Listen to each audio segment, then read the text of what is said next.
Before we start, welcome to everyone coming from TheRiver and live according to TheRiver. His channels will be linked below. He's a motivational speaker with Tourette syndrome, and please listen to his story. Enjoy. Okay, here we go. Hello and welcome back to a brand new video. Today we will be doing it all in one take. I just want to have a chat with you guys, what knives I have in my kit and what extra do I have in my kit. So this is the kit that I got from culinary school on the day we got there. I added a few things extra, things that I thought I need and things that I do need and things that to make life a bit easier. First off, as we open it up, this I bought extra. It's a mat that you place under your cutting board so the cutting board doesn't slip around while you're cutting. It helps a lot with safety. If your board slips while you cut, there is a big risk of cutting your finger. Then, as we open it up, this pouch I added extra, these pouches I added extra, and everything in these pouches I added extra. All of this was in the kit. Quick rundown, let's start with this. This is the chef knife. It is a 8.5 inch F-Dick knife. All of the knives in this kit or F-Dick. Chef knife we use for cutting, we can use it for cutting meat, you can use it for cutting vegetables, bigger cuts. All of the bigger cuts you can do with this. Then we have the sharpening steel. Sharpening steel always longer than your chef knife. This is a 10-inch sharpening steel. Also F-Dick. It's got the cover here so you don't cut yourself while you're sharpening your knife. Then after that we move to the pastry utility knife. This is a 10-inch knife. Very nice knife, also F-Dick. Use it for cutting breads, cakes, pastries. That's where we use this one. Then we have this fork, also F-Dick, very strong, very sturdy.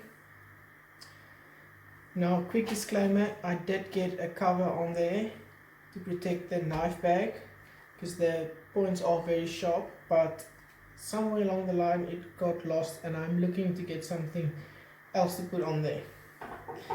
Then, this is the flex knife, the fillet knife. This is a 7-inch, we use this to fillet fish, also F-Dick, and as you can see has a very bendy blade. That's just to make the filleting a lot easier. After that we have the serrated knife. Serrations along the blade, we can use this, it works great with things like tomato with a tougher outer skin and a soft inside. This works great, also F-Dick. Paring knife. This is a 4.5-inch paring knife. Very sharp, very nice. Easy to use it for the smaller things. Doing garnishing, cutting your garnishes, cutting nice shapes, things like that. We use this. This is a boning or deboning knife. Now where the flex knife or the fillet knife has a very bendy blade, the deboning knife has a very strong, sturdy blade. This blade we use to debone cuts of meat. Go along the bone, next to the bone, run the knife in there to get the bone out and the meat off. Then 2 wooden spoons, nothing too interesting about that. Then we have the melon baller. As you can see, there's 2 sizes. You can use this when plating and when making, let's say for example you're making potatoes, you can scoop them out, make nice spheres with it, and then it looks good on your plating. Then we have the fish tweezers, very sturdy. This is triangle and the melon baller is also made by triangle. Very sturdy, use it to remove the bone from fish. Then next up we have the turning knife. You can use this for turning vegetables and making crudités. It is also made by FDIC. This is a 2-inch blade. Also very sharp blade. Then also made by Triangle, we've got the canal knife. As you can see, there is a, I don't know if you can see, there's a notch in there, a V shape. Let's say for example you have your carrot here and you run this all along the carrot and you chop the carrot up. Then you will have nice shapes in the carrot as you made the grooves around it. Then next we have the lemon zester. We use this to take the zest of a lemon. You can use it for garnishing, you can use it for flavoring in your sauces, and yeah, there's a lot of uses for this. And the last thing that was in the kit is the peeler. Nothing special. All of this, the extra tools, is made by Triangle, and all the knives are made by FDIC.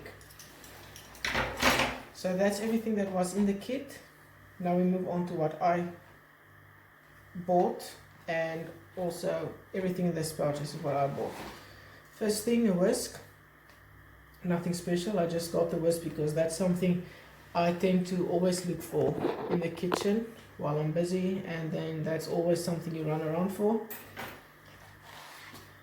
A brush, use this when you're baking pies, to egg wash your pies, use it for plating, use it for a lot of different things. Also something you don't really look for a lot, but you know where, I will know where this one is. It's always in my kit and I know where to find it, and it's easy to reach. Last but not least, in this compartment, a thermometer. Not an essential item when you go to chef school, but I did find that it makes it a lot easier, especially when you're working with big amounts of meat and you want to check if all the meat is cooked properly. Then we move on to this pouch. Also added this extra. In here I have a few pens and markers. I always have a notebook in my back pocket of my chef pants. So this is just in case one of the pens that I have with me dries out, or if I didn't bring a pen.